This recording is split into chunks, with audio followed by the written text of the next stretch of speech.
Assalamualaikum warahmatullahi wabarakatuh. Hai Sobat Horor, kali ini aku bakal bawain cerita dari Nyonya_Septian yang berjudul Tenung Pring Sedapur. Gak usah basa-basi lagi, langsung aja kita mulai. Tenung Pring Sedapur, sebuah cerita dari Nyonya_Septian, based on true story. Sebelumnya Sobat Horor, demi kenyamanan bersama, nama dan tempat sengaja saya rubah. Yang jelas kejadian ini menimpa tetangga dekat kami. Sebenarnya kalau kita berpikir realistis, semuanya bisa dinalar.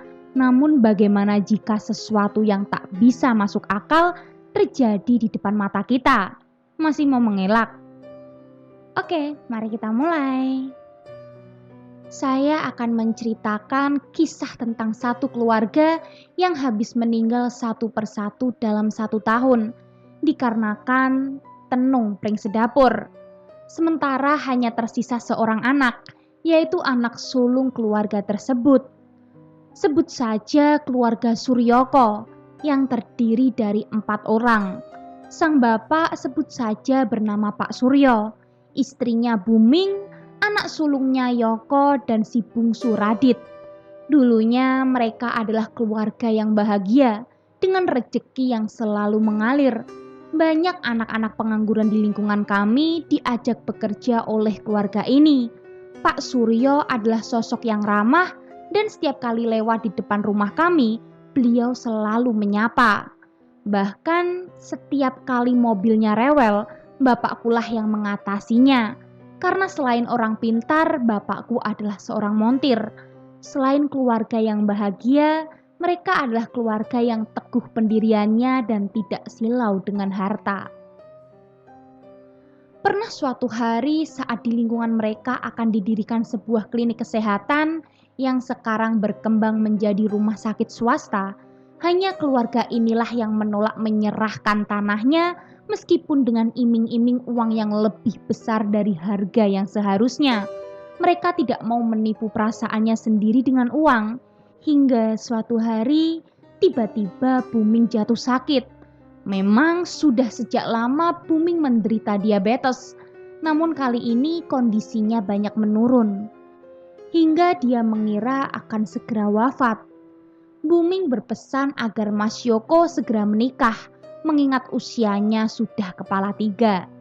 Kalau soal jodoh, memang Mas Yoko lah adalah orang yang sulit. Karena baru-baru ini Mas Yoko fokus hijrah membantu perekonomian keluarga. Sebelumnya Mas Yoko adalah pemuda yang tak mengerti apa itu bekerja. Hobinya hanya main ke sana kemari tak jelas.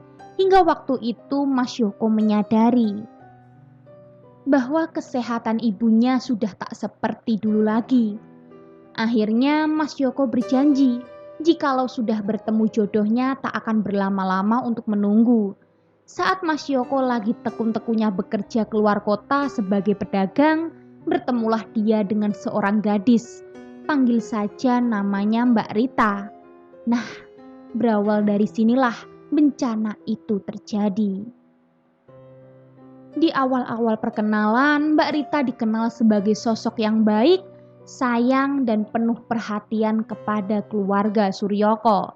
Meskipun tak terlalu akrab dengan masyarakat sekitar, saya meyakini bahwa pasti dia adalah wanita yang baik, karena Mas Yoko yang sekarang adalah pemuda yang sangat baik. Perkenalan mereka cukup singkat, tidak ada setahun, hingga tiba-tiba Mas Yoko datang ke rumahku untuk mencari bapak, dengan tujuan mencari hari baik untuk pertunangan dan pernikahannya. Bapakku pun sempat kaget dan meledek Mas Yoko. Wah, sudah benar-benar berani menikah ya Mas? Mas Yoko pun menjawab, alah, ya memang sudah waktunya Pak Dar. Lalu mereka saling tertawa dan melanjutkan perbincangan. Calonnya orang mana Mas kok? Tanya bapakku. Alah, deket saja kok Pak, cuma di desa SKL. Bapak tiba-tiba ekspresinya berubah kaget dan beliau diam seketika. Mas Yoko merasa ada yang aneh, lalu bertanya, ada apa Pak? Kok kaget? Nggak apa-apa mas, selanjutnya gimana? Tanya bapak. Saya mau minta tolong dan carikan hari yang baik untuk lamaran dan nikahan pak, kata Mas Yoko. Bapak mengangguk pelan lalu menjawab. Sebenarnya semua hari itu baik mas, apalagi hari Jumat. Tapi ya namanya orang Jawa harus patuh aturannya hidup di tanah Jawa mas, kata bapakku. Walah, iya pak, betul, sahut Mas Yoko. Mas, sebelumnya saya minta maaf ya, weton Anda sama calonnya hari apa? Kata bapak hati-hati. Mas Yoko pun menyodorkan kertas yang bertuliskan weton mereka. Setelah membaca, bapak memanggut-manggutkan kepala. Lalu bapak berkata, kalau wetonnya baik mas, yang penting tidak wage sama paing. Menurut hitungan Jawa, weton geing itu tidak bisa bersatu. Kalau sampai bersatu bisa terkena musibah. Musibah tidak harus bertaruh nyawa mas, terkadang juga bisa rezekinya yang mati. Mas Yoko merasa lega karena satu syarat lolos dengan baik. Selanjutnya Mas Yoko berkata, kalau arahnya gimana pak? Baik atau tidak? Bapak terdiam sejenak sambil bergumam. Sebelumnya minta maaf mas, kalau menurut hitungan Jawa arah perjodohan ini utara barat selatan timur, nggak bagus mas. Mendengar itu Mas Yoko sedikit kecewa, namun karena keinginan yang kuat untuk mempersunting Mbak Rita, Mas Yoko tetap berupaya dan dia bertanya kembali. Apa nggak bisa diusahakan pak? Kata Mas Yoko. Lalu bapak berdiri dari duduknya, pergi mengambil dupa lalu membakarnya dan ditancapkan di tanah depan pondok. Sambil mondar-mandir sembari berpikir keras, kemudian bapak berkata, bisa mas, tapi ada syaratnya. Tidak berat, hanya saja harus bisa percaya. Maksudnya gimana pak? Tanya Mas Yoko. Cukup rasa percaya jika nantinya akan baik-baik saja mas. Nanti kamu aku carikan caranya untuk jalan keluar, sambung bapak. Insya Allah saya sanggup pak, kata Mas Yoko. Ya sudah mas, besok sore kamu kesini lagi. Malam ini nanti aku mau tirakatan dulu cari solusinya. Nggak apa-apa kan? Kata bapak. Iya pak, tidak apa-apa. Setelah itu Mas Yoko beranjak pergi. Bapak pun mulai mempersiapkan tirakatan. Tirakat di sini adalah lebih ke tidak tidur sambil memohon pada Yang Maha Esa agar mendapatkan pertolongan. Semalaman bapak tidak tidur hingga keesokan harinya. Waktu yang dijanjikan tiba, yaitu sore hari. Mas Yoko datang dengan Pak Suryo. Setelah mereka masuk dan dipersilahkan duduk, bapak membuka percakapan dengan membakar dupa. Pak Suryo, sebelumnya saya minta maaf. Tidak maksud mendahului takdir Yang Maha Esa, tapi kewajibanku hanya saling mengingatkan supaya semuanya bisa lancar ya, kata bapak pelan-pelan. Walah, iya mas, saya malah berterima kasih sekali sudah dibantu. Yang penting anak saya bisa menjalani pernikahan dengan selamat, sehat, segar bugar, kata Pak Suryo. Amin. Begini Pak Suryo dan Mas Yoko, jalan yang harus kalian tempuh adalah tidak besanan. Artinya begini, Mas Yoko tetap menikah, tapi kedua orang tua masing-masing tidak boleh dipertemukan apalagi berbesanan. Mas Yoko pun menjawab, jadinya saya menikah sendirian pak, tanpa ditemani orang tua. Benar mas, tak cukup itu, nanti minimal kalau belum 5 tahun, orang tua kedua keluarga tidak boleh bersilaturahmi ke rumah masing-masing besan, sambung bapak. Mas Yoko nampak bingung memutuskan, namun tak mungkin kalau dia harus mundur. Ya sudah pak, apapun saya lakukan, yang penting bisa hidup rumah tangga dengan selamat semuanya, kata Mas Yoko. Setelah itu bapak memberikan catatan hari-hari baik untuk Mas Yoko. Pak Suryo pun hanya mengiyakan asal anaknya bisa segera untuk menikah. Selain itu, Bapak juga menjelaskan hal-hal apa saja yang perlu dilakukan menjelang hari pernikahan itu. Seperti hanya cukup membawa batur manten atau penggiring mempelai secukupnya. 1 bulan kemudian tibalah acara pernikahan Mas Joko. Aku mendapatkan undangan sebagai pengiring mempelai pria. Kami beserta rombongan bersama-sama ke sana menggunakan beberapa mobil. Aku dan Bapak ada di dalam satu mobil. Perjalanan memakan waktu 30 menit. Sesampainya di sana, semua tampak wajar dan baik-baik saja. Bahkan aku baru tahu kalau ternyata Mbak Rita itu adalah seorang perawat di salah satu rumah sakit besar di kota dingin. Waktu itu kulihat memang benar, Mas Yoko tidak didampingi orang tuanya. Hanya beberapa saudara dekat dan teman-temannya saja yang ikut hadir. Selepas acara resepsi, kami semua pulang dengan penuh doa agar rumah tangga Mas Yoko berjalan dengan baik. Berkah, barokah, dan bahagia. Terlebih lagi bapakku, dengan cemas berharap ini adalah yang terbaik. 3 bulan berlalu, Mas Yoko masih sering terlihat pulang pergi di rumahnya, bahkan kali ini Mas Yoko menaiki mobil baru. Aku bersyukur karena berpikir mungkin setelah menikah rezekinya semakin lancar. Hingga suatu hari aku mendengar kabar bahwa istri Mas Yoko mengalami keguguran. Setelah kabar itu mereda, tiba-tiba kembali terdengar kabar buruk. Booming, kondisinya menurun drastis dan harus dibawa di rumah sakit. Banyak tetangga yang menjenguknya saat opnam, namun tak ada yang pernah melihat keberadaan Mbak Rita di sana. Para tetangga tidak ada yang berpikir lain selain menerka-nerka. Mungkin pasca keguguran belum pulih kondisinya. Setelah beberapa hari dirawat, Booming sudah boleh pulang namun harus benar-benar istirahat total. Para tetangga dekat silih berganti datang menjenguk. Namun masih sama, tak ada satupun yang melihat keberadaan Mbak Rita. Dari sini warga mulai bergunjing. Ada yang berkata, punya menantu perawat, giliran mertuanya sakit gak kelihatan sama sekali. Ada pula yang menyeletuk, dah dapat mobil baru, gak mau menanyakan kabar mertua. Mendengarnya aku merasa risih. Aku merasa seharusnya semua baik-baik saja. Tapi kenapa para tetangga ini nyinyir sekali? Kataku dalam hati. Kulihat semakin hari pun Bapak menjadi risau atas ulah para tetangga ini. Bapak merasa tak ada yang keliru dengan upaya yang dilakukan untuk Mas Yoko. Hingga suatu hari kulihat Mas Yoko datang dengan istrinya. Hatiku merasa lega. Fakta ini mematahkan nyinyiran para tetangga.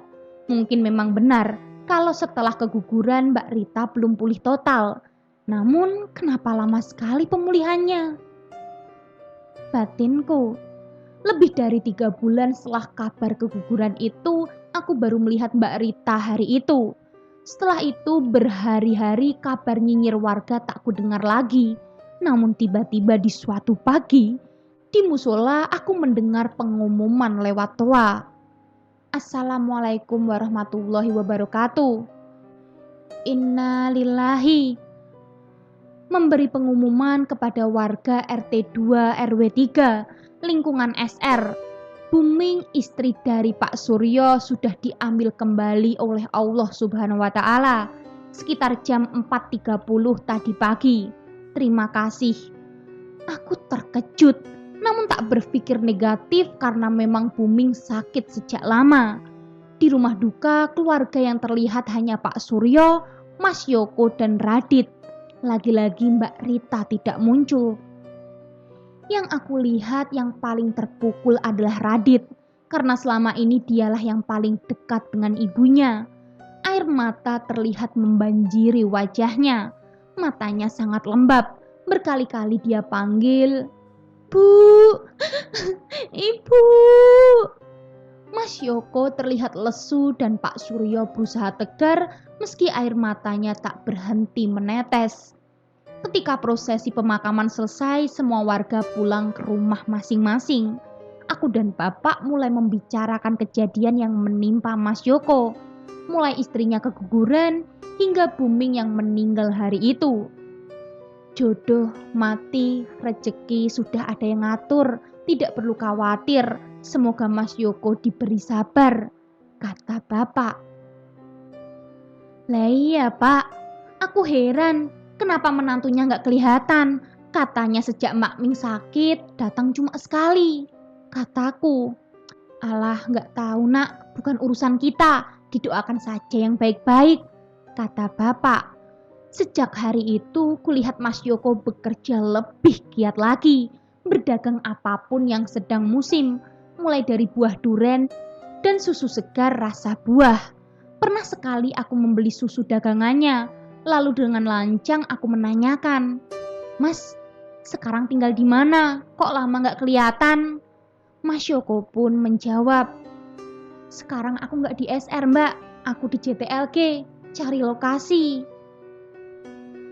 Wah, bagus itu mas, semoga lancar usahanya ya mas. Amin, amin, makasih mbak. Oh iya, kalau kamu mau jualan aku siap jadi suppliernya mbak, kata Mas Yoko. Walah, iya mas, gampang, nanti aku bantu jualin online. Setelah percakapan itu ada 1 bulan Mas Yoko tak ada kabarnya. Yang sering kutemui kini adalah Pak Suryo. Setiap pagi aku bertemu beliau di tempat tukang sayur. Beliau sedang berbelanja untuk memasak sendiri. Loh, Pak Yo, belanja? Sapaku kepada Pak Suryo. Oh alah, ini tadi Mbak Ento. Iya Mbak, mau gimana lagi? Sekarang gak ada istri, apa-apa sendiri, sahut Pak Suryo. Yang sabar ya Pak, kenapa tidak beli sayur matang saja? Kataku. Enggak Mbak, Radit minta sayur bening saja, gampang. Kalau lagi sakit memang aneh-aneh mintanya, kata Pak Suryo. Dari percakapan itu aku baru tahu kalau ternyata Radit sedang sakit dan Pak Suryo cerita kalau sekarang Mas Yoko menggantikan pekerjaannya sementara demi merawat Radit. Pak Suryo bercerita semenjak kepergian ibunya 20 hari yang lalu, Radit susah makan dan sering sakit-sakitan. Padahal baru saja Radit wisuda, namun justru semangat hidupnya seperti lenyap bersama perginya sang ibu. Genap 1 bulan sudah booming meninggal. Saat aku duduk-duduk di teras rumah, tiba-tiba kulihat mobil sedan hijau yang bodinya sudah tak sedap dipandang melaju dari gang arah rumah Pak Suryo. Dari kaca kemudi terlihat jelas itu Mas Yoko. Di sebelahnya ada Pak Suryo dan di jok belakang ada Radit yang terkulai lemas. Hatiku sudah was-was. Kenapa lagi ini? Kemana mobil mewah Mas Yoko? Lalu aku berlari ke belakang mencari bapak guna menanyakan hal itu. Pak, mobilnya Pak Suryo ganti sedan tadi ya? Ijo, jelek, kayak preot-preot. Iya, lah apa kamu tidak tahu? Kata bapak. Ya baru ini aku tahu pak. Lah mobilnya yang silver kemana pak? Tanyaku. Buat sobat horor ketahui ya, di sini Pak Suryo mempunyai mobil sendiri warna silver dan Mas Yoko punya mobil mewah warna putih. Oke, next. Sudah dijual buat berobat Radit. Radit itu habis sakit, operasi usus buntu, kata bapak. Aku terkejut. Lalu aku berpikir untuk mencari informasi yang lebih akurat ke bekas kakak iparku, yaitu sahabat karib Mas Yoko. Panggil saja Mas Gembos. Mas, Radit sakit toh? Kataku. Iya non, sejak ibunya meninggal dia susah makan. Mau makan pun cuma mie instan, kata Mas Gembos. Ya Allah, kasihan ya mas. Tadi aku lihat Pak Suryo sama Mas Yoko naik mobil. Ada Radit di jok belakang. Mereka mau kemana mas? Tanyaku. Mau ke RS Baptis, katanya bekas operasi pertama infeksi non. Sebab Radit susah makan, disuruh puasa untuk gak makan-makan sembarangan. Astagfirullah, kok sampai kayak gitu ya mas? Apa gak ada yang merhatiin makannya? Istri Mas Yoko kan perawat. Apa dia gak mau bantu ngurus Radit? Tanyaku. Walah non, kamu belum dengar ya? Aku kasih tahu ya. Sejak Buming sakit parah dia sudah gak pernah mau diajak ke sini. Tahu gak kenapa Buming sampai drop? Karena si Rita minta mobil baru. Terus Mas Yoko minta uang ke bapaknya untuk beli itu.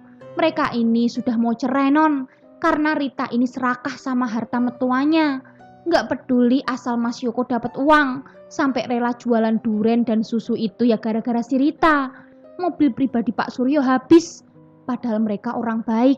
Suka ngasih kerjaan kami. Sekarang malah habis-habisan, gak punya apa-apa gara-gara si Rita. Aku pun terkejut mendengar kabar itu. Ternyata selama ini tak seindah yang kulihat. Benar kata tetangga, bahwa Mbak Rita bukan orang baik. Keesokan harinya, sedan hijau itu berbelok ke arah rumah kami. Dari dalam turunlah Mas Yoko. Mbak En, Bapak ada. Oh, ada Mas. Sampean dari mana Mas? Sini duduk dulu, ujarku.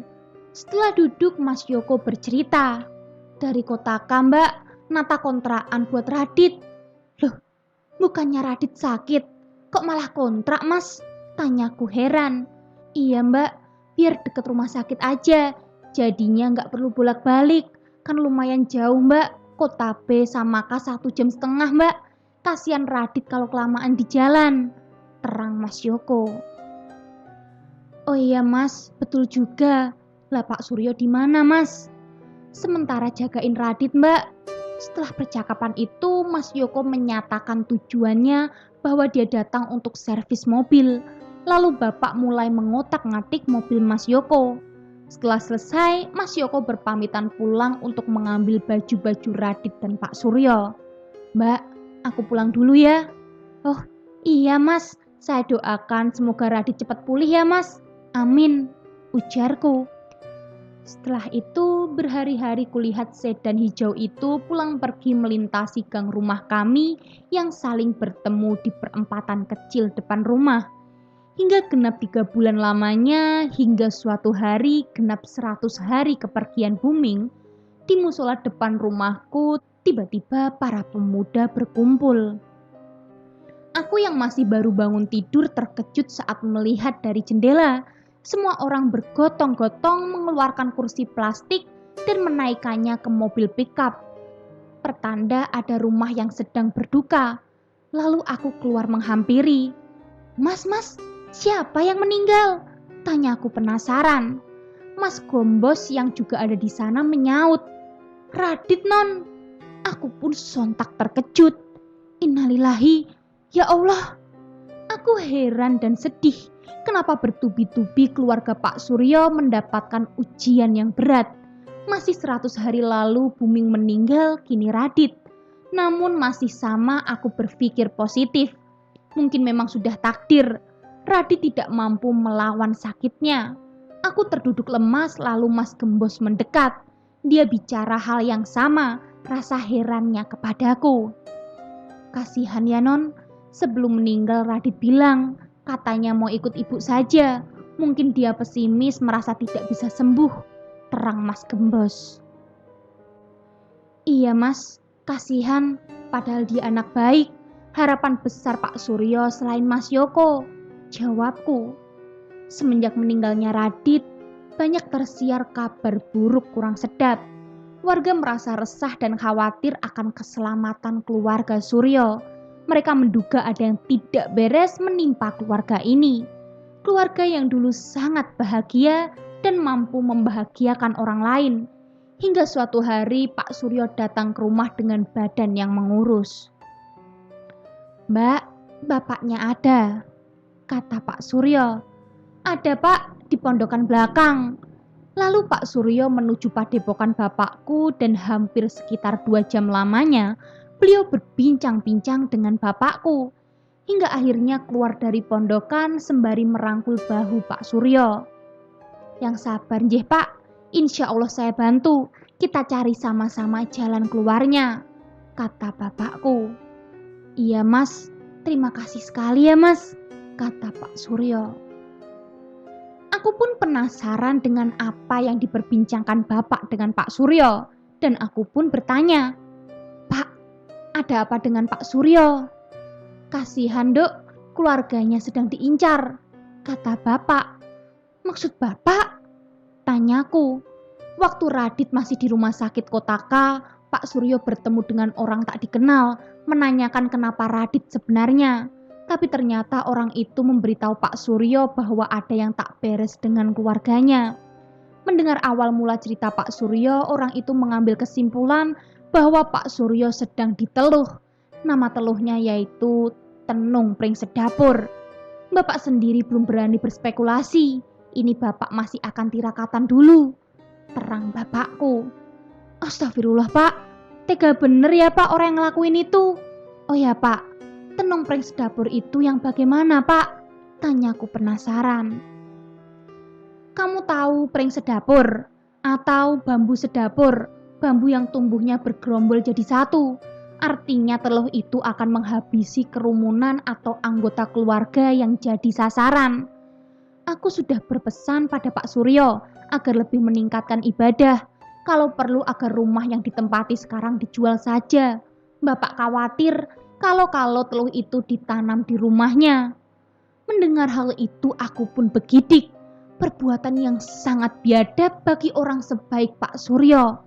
Warga masyarakat mulai menaruh curiga terhadap kehadiran Mbak Rita sebagai menantu keluarga ini. Setiap hari bapak tirakat demi mencari jalan keluar untuk Pak Suryo. Hingga sampai suatu hari, genap 8 bulan sepeninggalnya Buming, kulihat lagi sedan hijau itu berlalu lalang di jalan depan rumahku. Dari kaca mobil yang makin lusuh itu, kulihat Mas Yoko di kursi kemudi dan Pak Suryo yang badannya semakin hari semakin kurus di jok penumpang. Aku prihatin sekali namun tak bisa membantu apapun. Setiap kali lewat rumahnya, tak kulihat Pak Suryo di sana. Rumah itu menjadi semakin gelap dan sepi karena Mas Yoko yang sibuk bekerja menggantikan peran bapaknya. Hingga suatu pagi, lagi-lagi, di musola depan rumahku ramai pemuda yang bergotong-gotong mengeluarkan perkakas kematian. Kakiku lemas ketika, siapa lagi ini yang meninggal? Batinku. Dari jauh kulihat Mas Gembos dan aku pun segera bertanya. Mas, sini, kataku. Iya non, ada apa? Siapa yang meninggal mas? Tanyaku penasaran. Pak Suryo non, kata Mas Gembos. Seketika mataku terbelalak. Masih kuingat beberapa hari lalu beliau masih kesini bertemu aku dan bapak. Beneran mas kamu? Iya non, kata Mas Gembos lagi. Kapan hari beliau baru dari sini mas? Ketemu aku sama bapak. Beliau sehat. Memang gak sakit non. Tadi pagi ditemukan sudah tergeletak di lantai depan kamar mandi. Sudah meninggal. Gak ada yang tahu. Tahu-tahu waktu Mas Yoko udah bangun tidur. Astagfirullah. Kasian ya mas. Setelah itu kami semua melayat. Kulihat raut wajah penuh sesal terlihat di wajah bapakku. Mungkin karena beliau belum sempat menemukan jalan keluar untuk Pak Suryo. Karena tak mau kecolongan lagi, secara khusus bapak memberikan wejangan untuk Mas Yoko agar dia tidak lagi menempati rumah itu. Karena menurut bapak untuk melepas pengaruh santetnya, rumah itu tidak boleh ditinggali oleh anggota keluarga Suryoko karena teluhnya mengikat tak hanya kepada penghuni, tapi juga rumahnya. Semenjak itu Mas Yoko tidak pernah lagi tinggal di rumahnya sendiri. Rumah itu hanya digunakan untuk berkumpul dengan teman-temannya. Setelah itu dia pergi tanpa menginap. Untuk siapa pengirim teluh itu? Entahlah, bapak tidak mau ikut campur. Yang jelas kecurigaan bapak tertuju pada menantu rumah itu. Kini Mas Yoko sudah resmi bercerai dengan Mbak Rita. Meskipun di luar sana semua orang menyalahkan Mbak Rita, mereka semua mungkin lupa bahwa dulu ada orang yang ingin membeli tanah Pak Suryo dengan membayar harga yang lebih tinggi dari seharusnya. Namun sudahlah, saya tidak mau ikut campur. Biarlah yang maha adil yang memberikan keputusan terbaiknya kelak. Meskipun di dunia bisa bersembunyi, di akhirat nanti tak akan mampu berlari. Dari kisah Mas Yoko dapat kita ambil banyak pelajaran. Sekalipun kita orang baik, tak berarti tak ada yang membenci. Tetaplah berbuat baik, maka kebaikan akan datang padamu. Meskipun kita sudah melakukan 1000 kebaikan, itu tak akan pernah terlihat di mata seorang pembenci. Selesai. Gimana Sobat Horor? Seru kan ceritanya? Kalau gitu tunggu cerita-cerita menarik lainnya dan jangan lupa nyalakan lonceng notifikasinya. Bye!